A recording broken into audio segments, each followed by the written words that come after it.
Catch me if you can. Hey, what's up, guys? It's Mark Yoon, and today I'm joined by two very special guests. And I want you guys to give a warm welcome to Double J TV and Creators Alliance. If you guys want to introduce yourselves, tell us a little bit about your channel, we can start off. All right, well, I guess I'll take the lead. Sorry, Double J, thank you for bowing to me. Let me do that.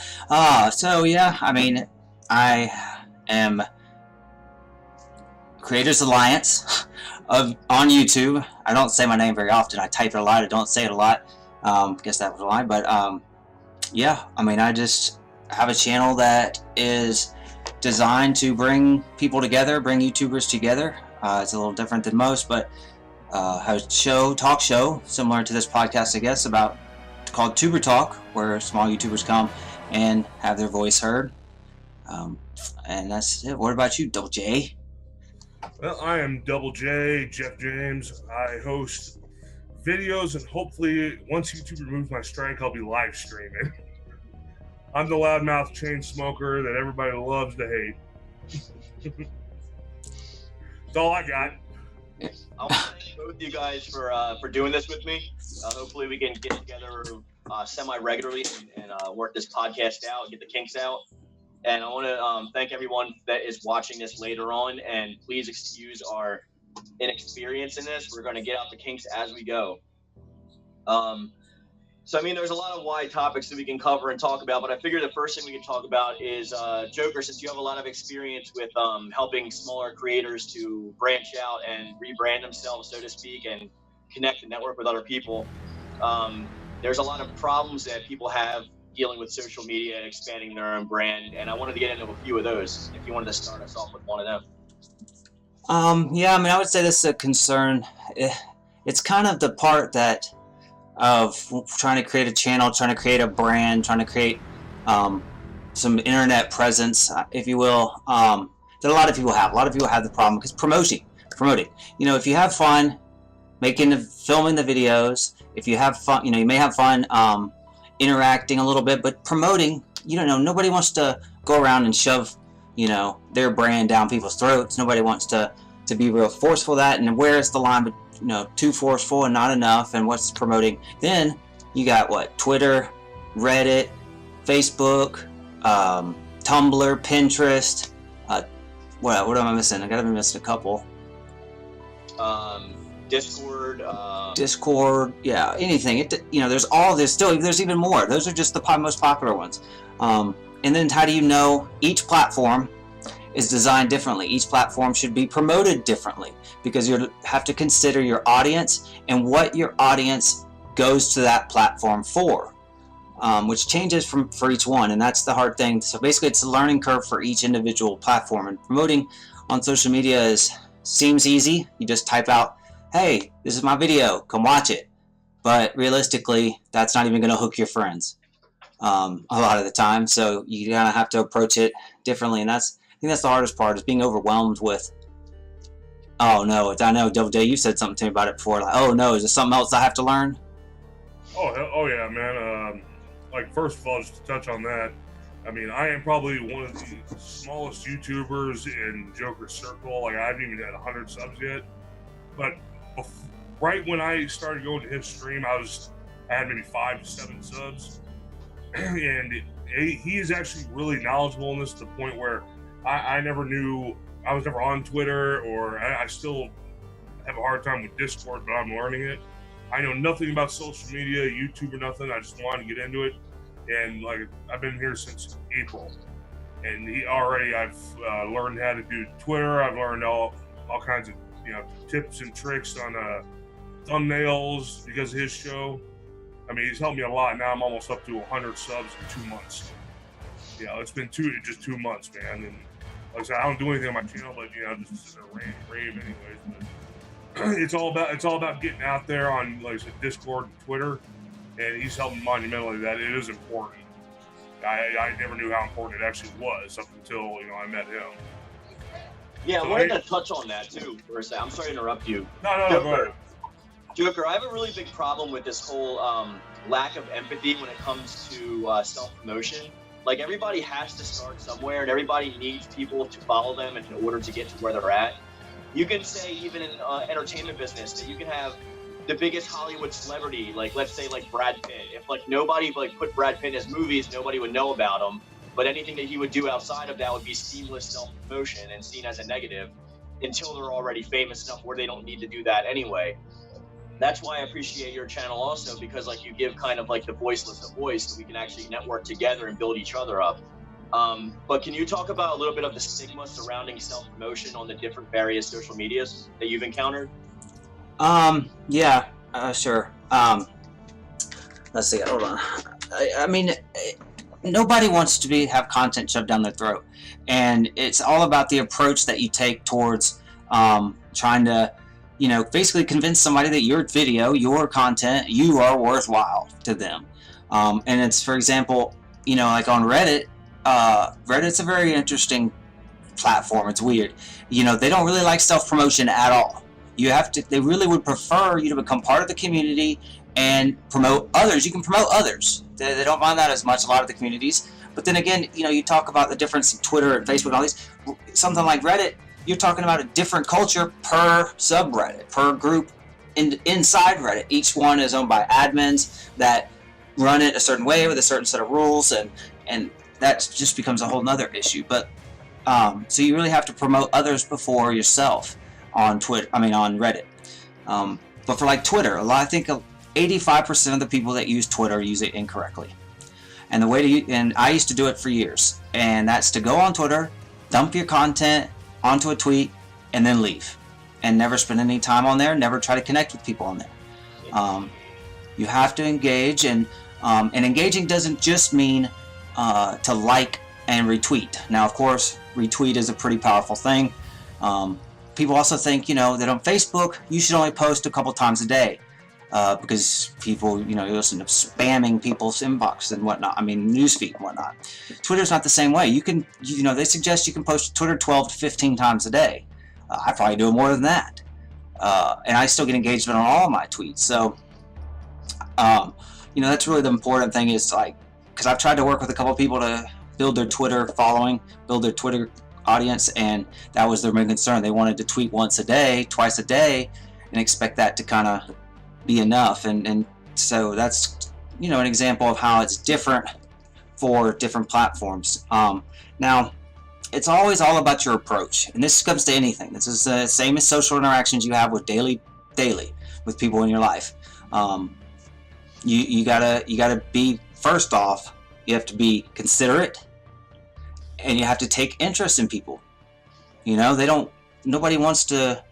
You know, they want to get themselves out there too. We're talking mainly about other small YouTubers, right? So they want to promote their own stuff. So if you're not listening and you're not engaging and taking part of the community, if you will, then you're going to struggle, because people aren't going to, I see it all the time. People send me, DMing me their content, and I've never even said a word to them. They've never said a word to me. And they want me to watch their videos? No, that's not... It's just not going to happen. I mean, I don't have time. I don't have time to support the people I want to support and the people that support me. So how can I just take on random people that don't want to support? You know, and which is why I did create the channel that I have. It originally started just as me wanting to help with, because I spent, you know, hundreds and hundreds of hours studying YouTube before I even joined YouTube, before I even created my channel, for the first channel I had. And I've had many, and it was just to help with knowledge on, you know, this type of subject, social media, that kind of thing, and also the ins and outs of tags, titles, description, all of that. And then it kind of developed more. That's not what it's about anymore at all. Now it's kind of developed into more of a community-based channel, with the talk show, the game show, and you know, the Tubers by the Fire, the group, you know, just a group chat kind of thing, has really brought people together. And that's one thing I think that YouTube fails at, right? YouTube is the best platform for video content across the board. It's now the second largest social media platform in the world, behind Facebook, and it's partnered with the biggest website in the world in Google. So they got a lot of things going for them, but the connection between channel and to channel is their problem. I can't communicate with you, either one of you or anyone out there. Really, I can't communicate well with them at all. I could leave you a comment and you could comment back, but that's about it. I wanted to touch on that for a second too, because like if I wanted to promote like an upcoming video, like if I wanted to promote this podcast day, I have about like 240 some odd subscribers, and a lot of them are recurrent subscribers that watch every video that I do and comment, and they're very like active on my channel, which I appreciate. And the problem that I have is like, once they already comment, they're probably not going to come back to that channel unless I comment on their comment, you know what I mean, to get them to engage them. And a lot of them won't follow me on Twitter or I have my own subreddit that I just created, I think like 2 days ago. That's why I created it, because I can't talk to my subs. So a lot of them, especially now with YouTube's new algorithms, where like my subscription boxes, like my videos aren't showing up in their boxes. And a lot of them are coming to me like, hey, I thought you had 3 videos a week. I haven't seen a video of yours in 2 weeks. And there's no way for me to actually communicate with them until they get recommended my video, even if they have the bell notifications turned on. And there's just a lot of things like that where they're messing with the algorithms. And of course, it's not going to bother somebody like PewDiePie or like Jacksepticeye, but it's going to like decimate us smaller YouTubers. And they really need to find a link to communicating with your subs, like some kind of in subscription box chat or something. You know what I mean? Oh yeah, absolutely. I mean, they have the shared folders, but that doesn't allow. Well, here's why it's that way, Mark. They say your subscribers, only 17% of your subscribers get your notifications that you've put out a new video, right? And the idea is that why do they want more people?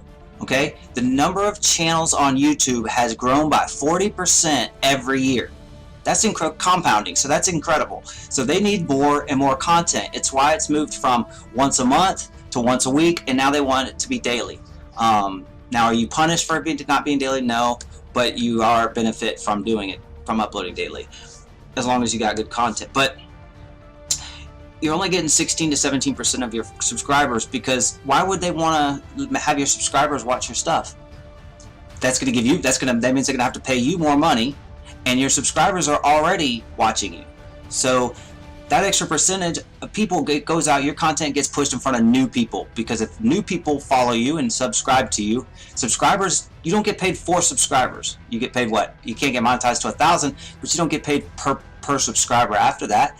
So they want people to subscribe, and just to kind of build a web of people that just keeps coming back. But it goes out, so they don't have to pay, and it kind of just keeps coming back. It's always growing. They don't actually care that the channels are actually seen.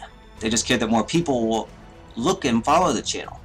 And it sucks. I mean, it's not, like you said, it really does decimate a lot of channels. You have to hope that you have subscribers that, like you said, are loyal to you and watch everything anyway, and so they're going to go to your channel and look at it. There are things that you can do to improve this situation. Number one is consistency. If you tell your subscribers, I put out a video Tuesdays at 10 a.m. every day when they get home from work on Tuesday, or 10:01, they know it's there. Yeah. They know your content's there, so you don't need notifications. I've seen a great increase in this with Tuber Talk. Tuber Talk always being Tuesdays, Thursdays, and Sunday at 10 p.m. I used to not be consistent, and I didn't see nearly the growth or nearly the an out per live stream, and I think it's a lot to do with the consistency. That definitely helps, for sure. You got anything to say about that, Double J? I hit on a couple points. Just speaking, from a the small YouTubers' point of view. As a Joker, I think he's over 1,000, and then you're 200-300. Yeah, I mean, I'm like 250. It's not that much.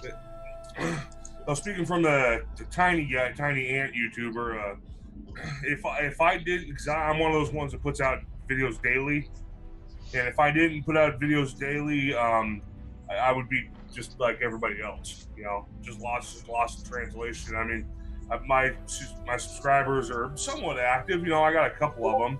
I'm sure about 40% to 50% are probably dead subs anyways, but I have some activity. But if I didn't do that every day, and like I said, I didn't have the mask and do weird and oddball stuff. No one would care who I am. Nobody cared who I was before I put on the mask. I put on the mask, and everybody's all of a sudden interested in me. But if I didn't do that daily video count, man, I would be no different than the 4 million other damn YouTubers out there that upload once or twice a week. So for my situation, you kind of have to do that in order to keep interest going. Because if I skip a day or I put out a video once every week or twice a week, it'll take literally 2 days for someone to forget about me. So for now, you kind of have to do it in order to not be forgotten. I don't know what the future holds me if I end up getting 1,000 subs in a few years or something. Maybe I can calm down the schedule, but right now it works for me. I like doing it. People seem to like me, being a jackass on YouTube. So. That's what you have to do, man. It's just part of a daily grind with YouTube when you're a little guy. That's another thing I wanted to touch on that I'm glad you brought up is a lot of people think that having a YouTube channel is easy and you just make videos and that's it. No, for the truth. I have a 3-week per video schedule. So every Monday, Wednesday, and Friday, I have a video up before noon. It's usually around 10 a.m. Eastern Standard Time. And my views have gone up since I've actually made the schedule and put it in my description box, and I've been consistently like attaining that. But my biggest problem with that was that you don't realize how much work it's in because you do have to be a part of all of the social media, and it's not like you said just self-promoting. You literally have to engage on every single one of those platforms because all of them are completely different, have completely different audiences, and even my videos themselves take like 4 to 5 to 6 hours to edit every single day, and I make them the day before. So editing my videos, recording my videos, doing the research for my videos, because a lot of it's pertinent news information, it has to get out there on time. And actually engaging with the public it's a lot of hours, and it's my third job. So doing all that stuff while you're also trying to have a life is incredibly it may seem easy, but it's a daunting task if you don't have other people there with you. Oh, absolutely. No, if anybody who ends up watching this, it doesn't have a channel or isn't doing YouTube, just wants to start out. If you want your channel to grow, and I'm a family man, I have a full-time job, I have a wife and 4 kids. If you want your channel to grow, it is going to be a second or third job. It's a full-time job. That's why they call it the grind, because once I get home, automatically I'm out here. Filming the video, that's a small part of it. You got to take into account editing. Then after editing, you got to put it up, and then you got to go on social media after that for the next, 4 or 5 hours promoting yourself. Even on weekends, you spend all day, have to go to self-promote. That's why I do a lot of these live streams and stuff, trying to get out there. It's a hell of a grind, and if you're not prepared for that, find a different hobby, I guess. Plus, there's the algorithm I take in consideration. You really got to know how to use hashtags properly. If you don't have good hashtags in your videos, nobody's gonna find your video unless it's a direct link that you're gonna send them to. Yeah. Rich, you still gotta turn your mic on, buddy. Touch the mic on the bottom left-hand corner. There's a lot of little intricacies and idiosyncrasies that go into that too that people don't also realize as part of their videos. Because when I first started, I didn't use hashtags. I would get 2 views on a video, even if I spent 10 hours making it. And videos, what people watch shouldn't drive your channel. You should ultimately do what you want because you have to like what you're doing. Yeah. But that all it needs to be taken into consideration. It's a big part of it. And hey, Rich at Ragiroth Enterprises, by the way, thanks for joining us on the podcast. Hi, Rich. No problem. A little late to the party, Rich. I had no idea this was going on. I kind of just dropped it on him last minute. Well, so did I. It was dropped on me. And I was here on time, Rich. Just kidding. You're right. So what were we saying? We were just talking about a lot of the hard aspects that people don't take into consideration when making a YouTube video and stuff like that. I thought the same thing when I first started. 'Cause I'm only a few months old. I thought the same thing, going into it. 'Cause, when you watch a video on YouTube, you don't think about all the hours and time it takes to make that damn video and edit it together and upload it and do all the hashtags and algorithms. I thought the same thing. Yeah, I'll go on YouTube, make a couple videos. How hard can it be? Boy, man, I did not know it was going to be that bad, but I like what I do. And like I said, thanks to Joker, I've learned a lot. Trips about the tags, because I used to do the same thing. Just say, okay, video's uploaded, hit publish, I'm done with it, But, I mean, just doing the basic algorithm stuff, description, you got to put the right tags in there. Then you have the little Twitter box. You got to, hashtag it out to the right place. I mean, it's a really time-consuming. Yeah. That you got to do. If you like what you do, you do it. I like the content I do. So I keep doing it. It's enjoyable for me for now. Yeah. Rich, by the way, you should follow Creators Alliance on YouTube, because he does this show called Tuber Talk, where he invites a bunch of smaller YouTubers and we all talk together, and you can have a lot of concurrent followers in that one thing. And I know in the past, like, since I've met him, I've gotten like probably 20 subscribers in the past like month. Oh, you told me to follow him on Twitter, and I think I found him. Is it called Content Creators Alliance on Twitter? Yeah, it's at the small YT Army. Search for I Am Bay. If you search for I Am Bay, he'll come up. Yeah. All right. Well, I subscribed to him on YouTube.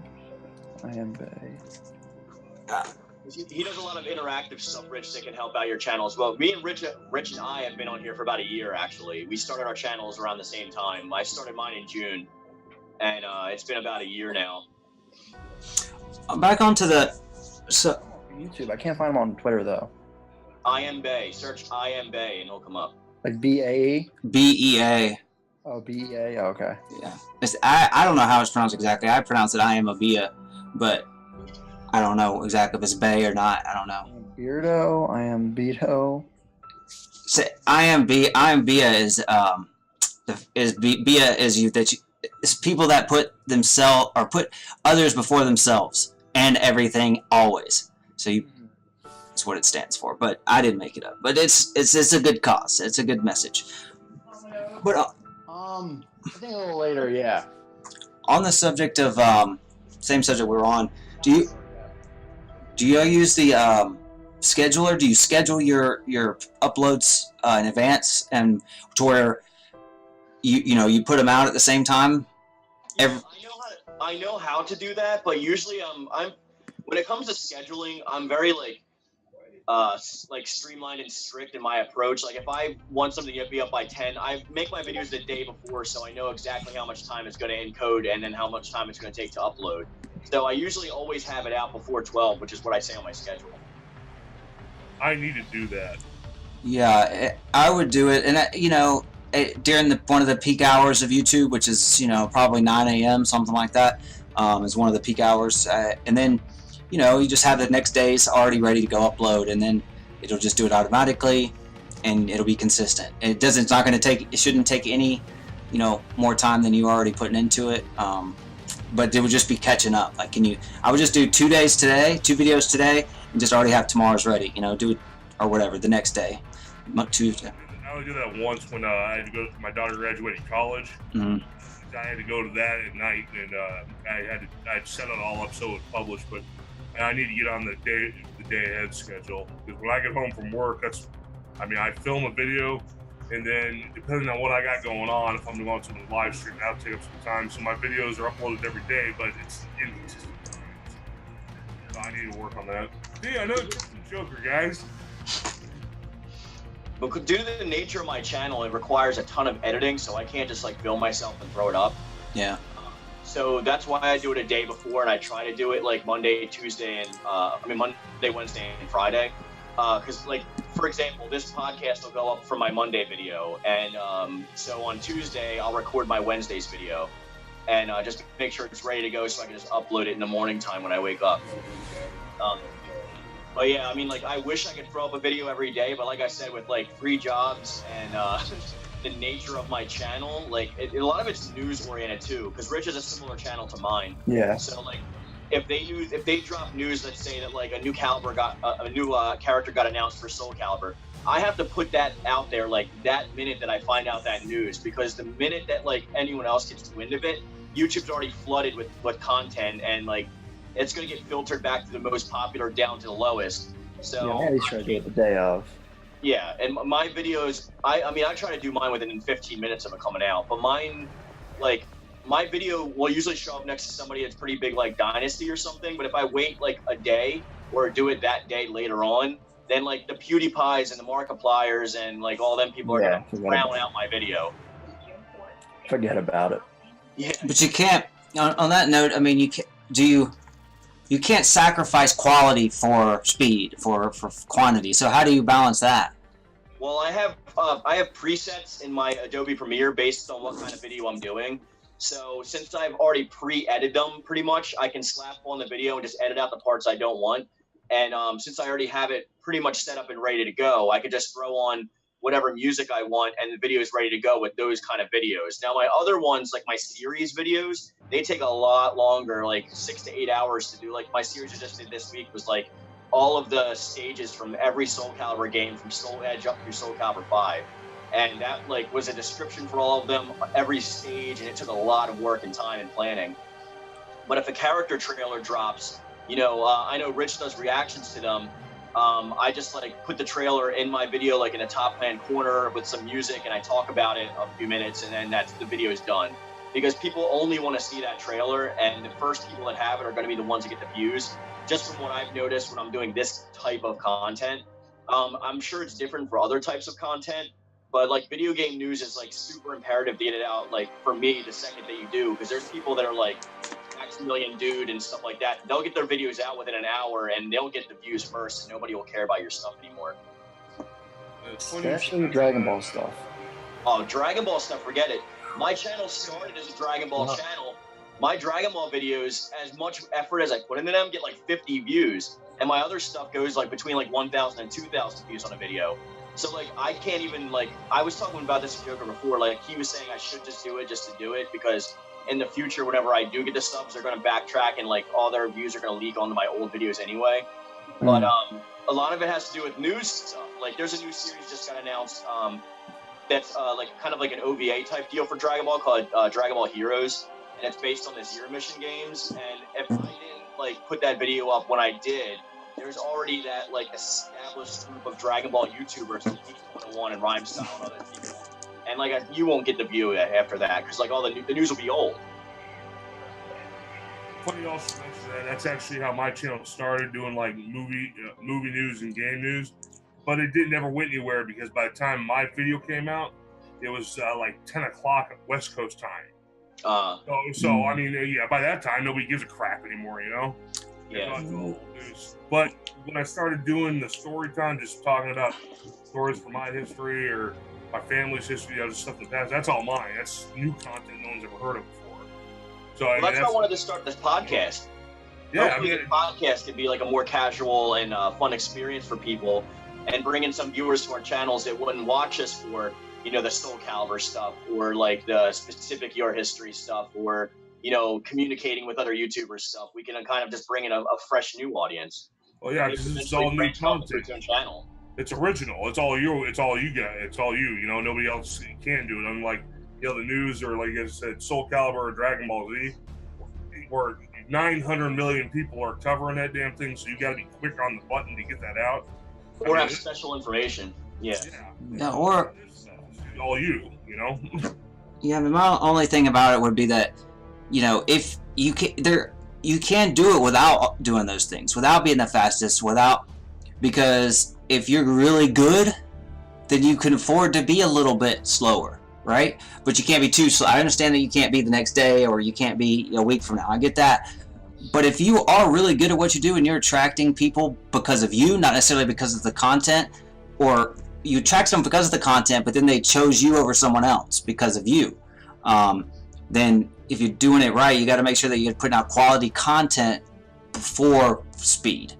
Even though what you're talking about is definitely true, that there's certain types of content that it requires speed because of the nature of the industry, but if you're doing it right, so don't sacrifice the quality for quantity or speed.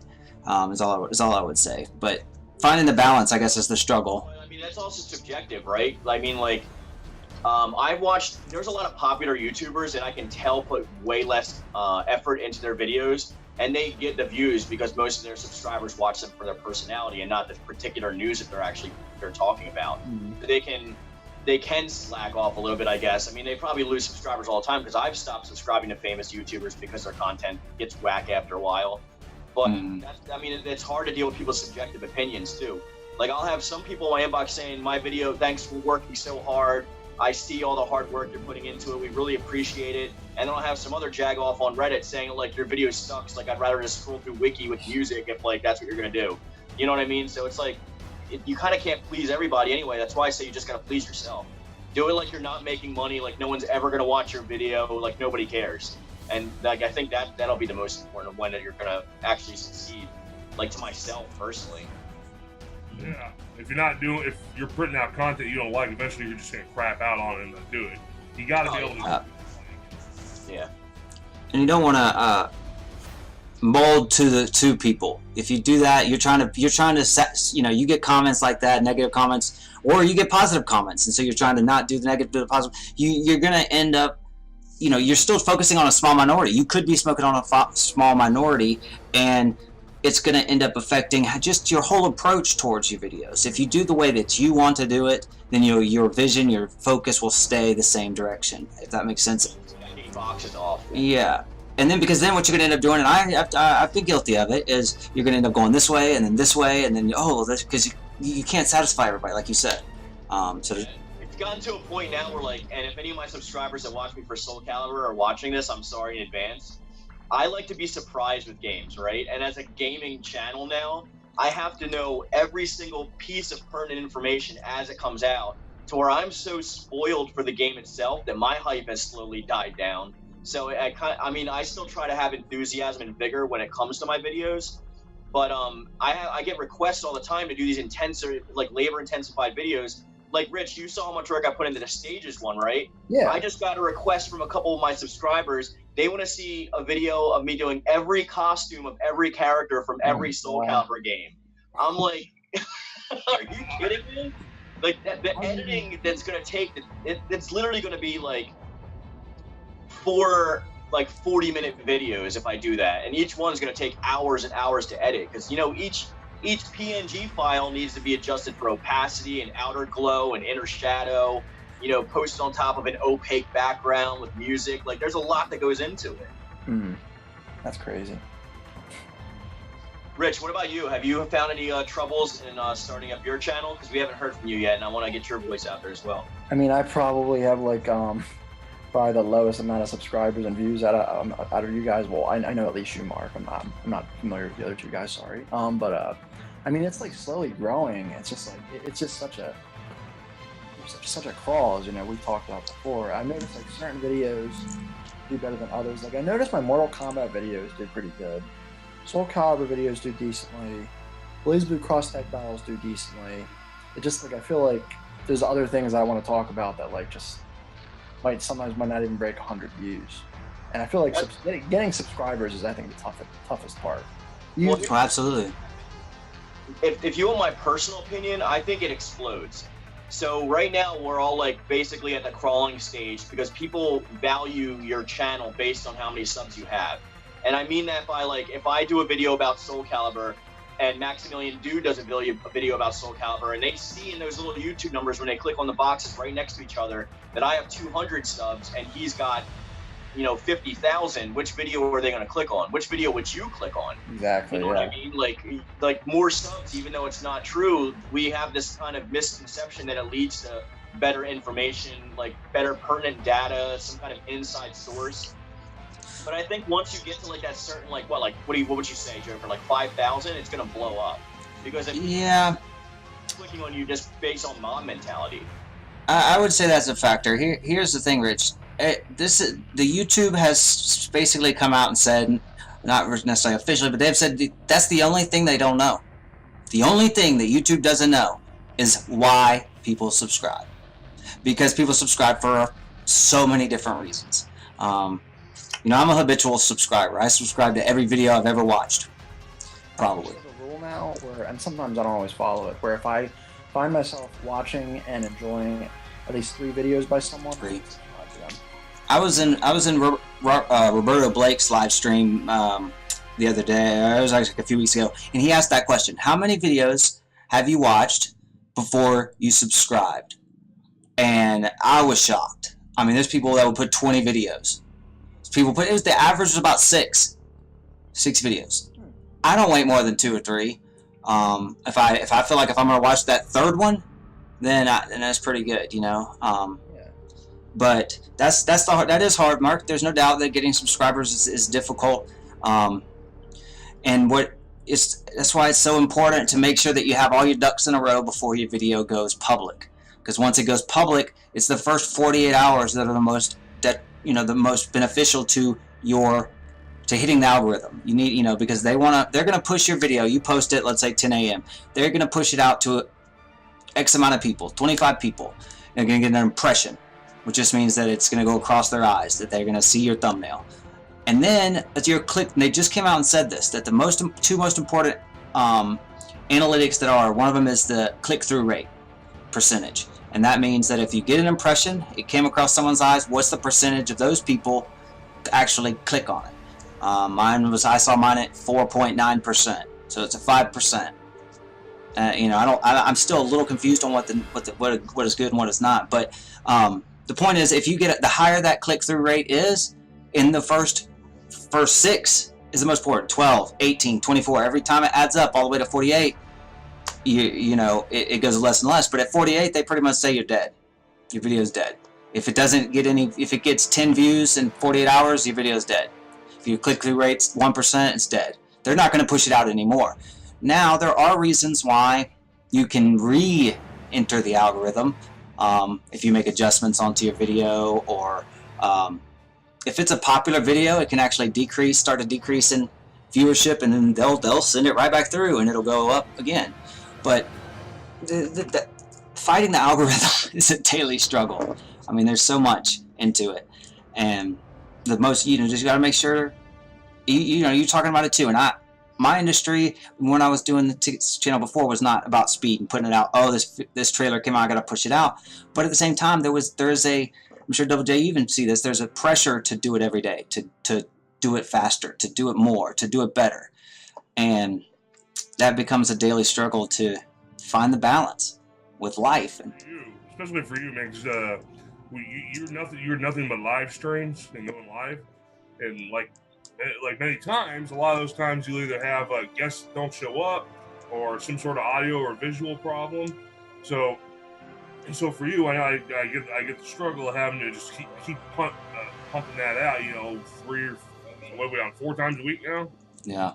Yeah, because your audience, I mean, just whatever reason, they want more Joker. They want more Joker all the time. I mean, you can sit there on a 24-hour stream and they couldn't get enough of you. So that pressure's always on you, bud. Well, I mean, that's got to be on y'all too. Is the pressure to always do something new, to always be better than you were the day before. I mean, that's the society today. Is with technology and everything. There's always pressure to have something new that's bigger and better and faster. Kind of touches what I touched on earlier. Like with my when I started, I did like gaming and movie news, and I didn't show nothing but like some speed up trailers and stuff. Nobody gave a crap about me. And then I just one day decided, well, I'm going to tell the story. It's funny. Well, my wife didn't, with the face and everything, my job and all that stuff. I had to cover it up. So I just said, screw it, I'll put a mask on. And I think the first time I went on your show, I wore a mask. And it caught on, man. Everybody loves the mask thing. Everybody loves the stories. All my other videos on my news and all that, that's dead crap. Nobody cared about that. But as soon as I started doing this, I mean, my numbers went up, views skyrocketed. I mean, for me anyways, they skyrocketed. And so I just, I love it. I love doing Halloween stuff. I'm a little weird, so I like the mask thing. Everybody seems to enjoy it. And you don't see very many people in a mask on YouTube. So, I kind of have that little niche going for me. I think one of the hard things is being unique, but also doing what you want. That's one thing I noticed. That's the thing with the mask, it's a lot of people get on here and they tell stories, they tell stories about their lives, but I do it with, a mask and, some cool glow lights and stuff, and You don't see very many people doing that. So, you know, I'm a pretty unique individual for now until, you know, PewDiePie starts copying me or something.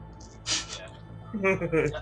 I think finding a unique like niche to fill, because that's what like marketing is finding an empty spot in the market and trying to fill it with something, is really important to talk about and really hard to do.